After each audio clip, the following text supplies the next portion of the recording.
The question of Palestine keeps returning to our screens. But why? Well, it's an injustice and a denial of human rights that has persisted for over 100 years, with global implications. Here is a brief overview. After World War I, the League of Nations placed Palestine, formerly part of the Ottoman Empire, under a British administration that supported the creation of a Jewish national home there, a move that pleased Zionist leaders who considered it the ancient Jewish homeland. Amid increased immigration and foreign rule, Palestinians who had lived on the land for centuries staged an uprising from 1936 to 1939, which led to repression, including by British forces and Jewish militia. In 1947, the UN decided to partition Palestine into two independent states. Jerusalem was to be placed under UN administration. However, Israel declared independence in 1948 and captured much more of Palestine than the partition plan allocated, except for the West Bank, including East Jerusalem, held by Jordan, and the Gaza Strip, held by Egypt. More than half of the Palestinians were expelled from or fled their homes and ended up in refugee camps in the West Bank, Gaza, and neighboring countries. Palestinians refer to this as the Nakba, or catastrophe.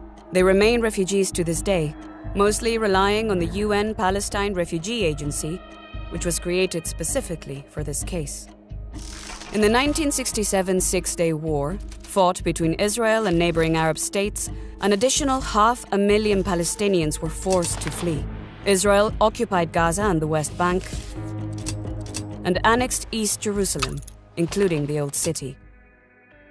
In the years following, the UN General Assembly affirmed the rights of Palestinians to self-determination, sovereignty, independence, and refugee return.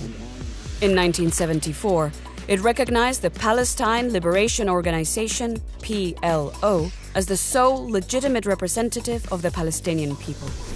Palestinians revolted against the Israeli occupation in 1987, referred to as the First Intifada, or uprising. Intense diplomacy followed and led to the signing of the interim Oslo Accords between Israel and the PLO in the 1990s.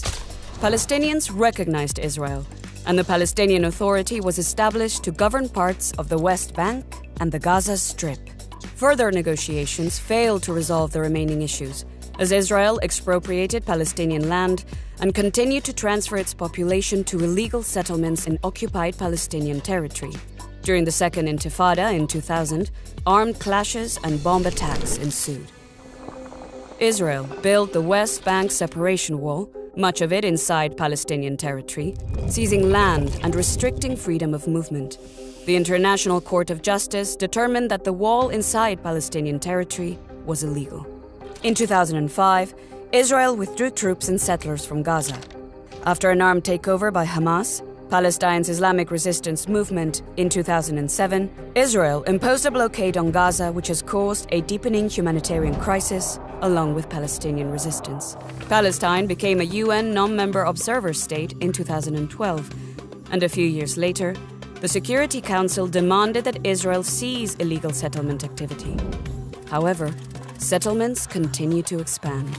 Despite broad international support for a two-state solution, it has not been possible to justly resolve core final status issues in accordance with UN resolutions. And that is why, until justice and international law prevail and Israel ends its occupation, we will continue to see the Palestinians struggle for their rights on our screens.